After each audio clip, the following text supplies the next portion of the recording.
ನಮಸ್ಕಾರ ಬಂಧುಗಳೇ, ತಮ್ಮೆಲ್ಲರಿಗೂ ಮೊಟ್ಟ ಮೊದಲನೇದಾಗಿ ಮಹಾಶಿವರಾತ್ರಿಯ ಹಾರ್ದಿಕ ಶುಭಾಶಯಗಳು. ಮಹಾಶಿವರಾತ್ರಿ ಅಂತಂದರೆ ಎಲ್ಲೆಡೆ ಭಕ್ತಿಯ ಸಂಚಲನ, ಎಲ್ಲೆಡೆ ತ್ಯಾಗ ಮನೋಭಾವದ ಒಂದು ಸಂಭ್ರಮ, ಇಡೀ ಮನಸ್ಸಿನಲ್ಲಿ ಇಡೀ ಪ್ರಕೃತಿಯಲ್ಲಿ ಒಂದು ವಿಶೇಷವಾದಂತಹ ಸಂಭ್ರಮ ಮನೆ ಮಾಡ್ತಿರ್ತಕ್ಕಂತಹ ಒಂದು ವಿಶೇಷ ಸಂದರ್ಭ. ಈ ಒಂದು ಸಂದರ್ಭದಲ್ಲಿ ನಮ್ಮ ಜಿಲ್ಲೆಯಲ್ಲಿರ್ತಕ್ಕಂತಹ ಬಹಳಷ್ಟು ಜನರು ಆ ಕಡೆ ಗಮನ ಕೊಡದೇ ಇರತಕ್ಕಂತಹ ಒಂದು ಶ್ರೇಷ್ಠ ತೀರ್ಥಕ್ಷೇತ್ರ ಶಿವನ ಆವಾಸ ಸ್ಥಾನದ ಬಗ್ಗೆ ನಾವಿವತ್ತು ತಿಳಿದುಕೊಳ್ಳೋಣ. ನಮಗೆಲ್ಲರಿಗೂ ಗೊತ್ತಿರುವಂತೆ ವಚನ ಚಳುವಳಿಯ ಮುಂಚೂಣಿಯ ನಾಯಕರಲ್ಲಿ, ಮುಂಚೂಣಿಯ ಮಹಾತ್ಮರಲ್ಲಿ ಅಗ್ರಗಣ್ಯರು ಅಂತಂದರೆ ಅಲ್ಲಮ ಪ್ರಭುದೇವರು. ಈ ಅಲ್ಲಮ ಪ್ರಭುದೇವರ ವಚನಗಳಲ್ಲಿ ಬರ್ತಕ್ಕಂತಹ ಗುಹೇಶ್ವರ, ಇವತ್ತು ನಾವು ಆ ಗುಹೇಶ್ವರನ ಮೂರ್ತ ಸ್ವರೂಪವನ್ನು ನೋಡಿಕೊಂಡು ಬರುವರಿದ್ದೇವೆ. ಅಲ್ಲಮ ಪ್ರಭುದೇವರ ವಚನಗಳಲ್ಲಿ ಬರ್ತಕ್ಕಂತಹ ಆ ಗುಹೇಶ್ವರ ನೆಲೆಸಿರ್ತಕ್ಕಂತಹ ದಿವ್ಯ ಕ್ಷೇತ್ರ ಅದು ನಮ್ಮ ಬಾಗಲಕೋಟೆ ಜಿಲ್ಲೆಯಲ್ಲೇ ಇದೆ ಎಂಬುದು ಮತ್ತೊಂದು ಹೆಮ್ಮೆಯ ವಿಚಾರ. ಆ ದೃಷ್ಟಿಯಿಂದ ನಾವಿವತ್ತು ಮಹಾಶಿವರಾತ್ರಿಯ ಒಂದು ಸಂದರ್ಭದಲ್ಲಿ ಆ ಗುಹೇಶ್ವರನನ್ನು ಭೇಟಿಯಾಗಿ ಅವನ ಒಂದು ಇತಿಹಾಸವನ್ನು ತಿಳಿದುಕೊಳ್ಳುವಂಥ ಒಂದು ಪ್ರಯತ್ನವನ್ನು ಮಾಡೋಣ. ಬಂಧುಗಳೇ, ಈ ಒಂದು ಕ್ಷೇತ್ರ ಇರತಕ್ಕಂಥದ್ದು ನಮ್ಮ ಬಾಗಲಕೋಟೆ ಜಿಲ್ಲೆಯ ಜಮಖಂಡಿ ತಾಲೂಕಿನ ಕಂಕನವಾಡಿ ಎಂಬ ಗ್ರಾಮದಲ್ಲಿ. ಈ ಒಂದು ಸ್ಥಳ ಒಂದು ದ್ವೀಪದಂತೆ ನಮಗೆ ಕಾಣುವುದುಂಟು.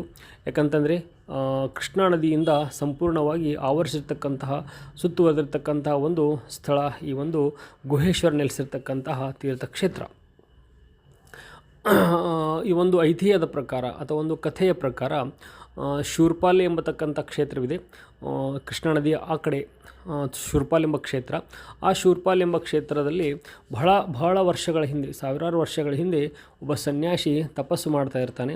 ಕೆಲವೊಂದಿಷ್ಟು ಕಾಲ ತಪಸ್ಸು ಮಾಡಿದ ನಂತರ ಅವರೇನು ಹೇಳ್ತಾರೆ ಅಂತಂದರೆ, ನಾನು ಇನ್ನು ಕಾಶಿ ಕಡೆ ಹೋಗಿ ಬರ್ತೇನೆ ಅಂತ ಹೇಳ್ತಾರೆ. ಆ ಊರಲ್ಲಿರ್ತಕ್ಕಂಥ ಜನ, ನೀವು ಕಾಶಿಯನ್ನು ತಲುಪಿರುವುದು ನಮಗೆ ಹಾಗೆ ಗೊತ್ತಾಗಬೇಕು ಅಂತಕ್ಕಂಥ ಮರುಪ್ರಶ್ನೆಯನ್ನು ಅವರು ಹಾಕ್ತಾರೆ. ಆವಾಗ ಆ ಸನ್ಯಾಸಿ ಏನು ಹೇಳ್ತಾರಪ್ಪ ಅಂತಂದ್ರೆ, ನಾನು ಕಾಶಿ ಮುಟ್ಟಿದ ತಕ್ಷಣ 3 ಶಿವಲಿಂಗಗಳು ಈ ಒಂದು ಕೃಷ್ಣಾ ನದಿಯಲ್ಲಿ ತೇಲಿಕೊಂಡು ಬರ್ತವೆ.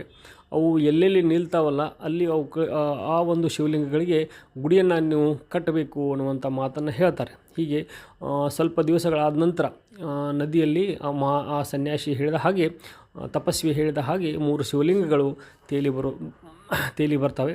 ಒಂದು ಶಿವಲಿಂಗ ಶೂರ್ಪಾಲೆ ನರಸಿಂಹದೇವರ ಪಕ್ಕದಲ್ಲಿ ಇರ್ತಕ್ಕಂಥ ಒಂದು ಸ್ಥಳದಲ್ಲಿ ನಿಲ್ತದೆ.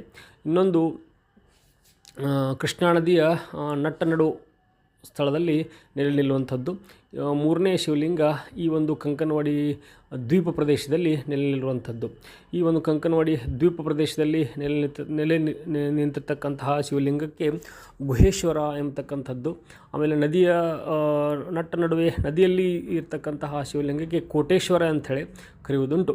ಈ ಕೋಟೇಶ್ವರ ನಮಗೆ ಬೇಸಿಗೆ ಕಾಲದಲ್ಲಿ ನದಿಯ ನೀರು ಸಂಪೂರ್ಣವಾಗಿ ಬತ್ತಿ ಹೋದಂಥ ಸಂದರ್ಭದಲ್ಲಿ ಮಾತ್ರ ನಮಗೆ ದರ್ಶನವನ್ನು ಕೊಡುವುದುಂಟು.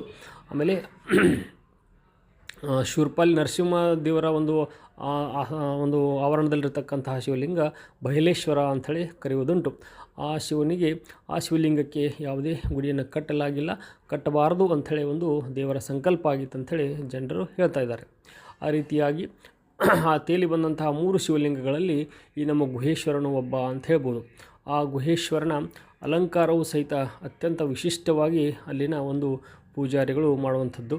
ನಮ್ಮ ಉತ್ತರ ಕರ್ನಾಟಕದ ಶೈಲಿಯ ಪಟಕವನ್ನು ಸುತ್ತುವುದರ ಮೂಲಕ, ರುಮಾಲನ್ನು ಸುತ್ತುವುದರ ಮೂಲಕ ಅತ್ಯಂತ ವಿಶಿಷ್ಟವಾಗಿ ಇರುವುದನ್ನು ನಾವು ನೋಡಬಹುದಾಗಿದೆ.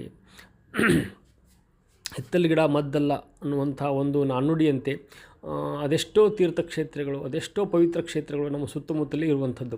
ಆದರೆ ನಾವು ಯಾವಾಗಲೂ ಸಹಿತ ನಮ್ಮ ಊರನ್ನು, ನಮ್ಮ ಸುತ್ತಮುತ್ತಲ ಪ್ರದೇಶವನ್ನು ಬಿಟ್ಟು ಬೇರೆ ಕಡೆಯೇ ನಮಗೆ ಬೇಕಾದಂಥ ಆನಂದವನ್ನು, ಭಕ್ತಿಯನ್ನು ಹುಡುಕಿಕೊಂಡು ಹೋಗುವಂತಹ ಪ್ರತೀತಿ ಮೊದಲಿನಿಂದಲೂ ಇದೆ. ಇರಲಿ, ಅದರ ಜೊತೆಗೆ ನಮ್ಮ ಸುತ್ತಮುತ್ತಲಿರ್ತಕ್ಕಂತಹ ಕ್ಷೇತ್ರಗಳ ಮಹತ್ವವನ್ನು ಸಹಿತ ನಾವು ತಿಳಿದುಕೊಳ್ಳೋಣ. ಇನ್ನು ಕೊನೆಯದಾಗಿ ಏನು ಹೇಳೋದಪ್ಪ ಅಂತಂದ್ರೆ, ಶಿವ ಕೇವಲ ಯಾವುದೇ ಶಿವಲಿಂಗದಲ್ಲಿ ಆಗಲಿ, ಕೇವಲ ಯಾವುದೇ ಒಂದು ಸ್ಥಳದಲ್ಲಿ ನೆಲೆಸಿರ್ತಕ್ಕಂಥ ವ್ಯಕ್ತಿಯಲ್ಲ. ಇಡೀ ಜಗತ್ತನ್ನೇ ಆವರಿಸಿಕೊಂಡಿರ್ತಕ್ಕಂತಹ ಜಗತ್ ಸರ್ವಂ ಲಿಂಗ ಮಧ್ಯಂ ಅನ್ನುವಂತೆ ಇಡೀ ಜಗತ್ತನ್ನೇ ಆವರಿಸಿಕೊಂಡು, ಇಡೀ ಬ್ರಹ್ಮಾಂಡವನ್ನೇ ಆವರಿಸಿಕೊಂಡಿರ್ತಕ್ಕಂತಹ ಮಹಾಚೇತನ, ಮಹಾಶಕ್ತಿ, ಮಹಾಪರಮಾತ್ಮ ಆ ಶಿವ. ಆದರೂ ಸಹಿತ ಶಿವನ ಒಂದು ಶಕ್ತಿ ಸಂಚಯ ಕೆಲವೊಂದು ಕ್ಷೇತ್ರಗಳಲ್ಲಿ ತೀರ್ಥಕ್ಷೇತ್ರ ಅಂತ ಏನು ಕರಿತೀವಿ ಅಲ್ಲಿ ಹೆಚ್ಚಾಗಿರುವುದನ್ನು ನಾವು ಗಮನಿಸಬಹುದು. ಅಂತಹ ಶಿವನ ಶಕ್ತಿ ಸಂಚಯ ಹೆಚ್ಚಾಗಿರುವಂಥ ಕ್ಷೇತ್ರ ಈ ಒಂದು ಗುಹೇಶ್ವರ ಕ್ಷೇತ್ರ ಅಂಥೇಳಿ ನಾವು ಹೇಳಬಹುದು. ಬನ್ನಿ ಆ ಕ್ಷೇತ್ರವನ್ನು ನಾವು ಒಮ್ಮೆ ಖುದ್ದಾಗಿ ಹೋಗಿ ಭೇಟಿ ಮಾಡಿ ಬರೋಣ.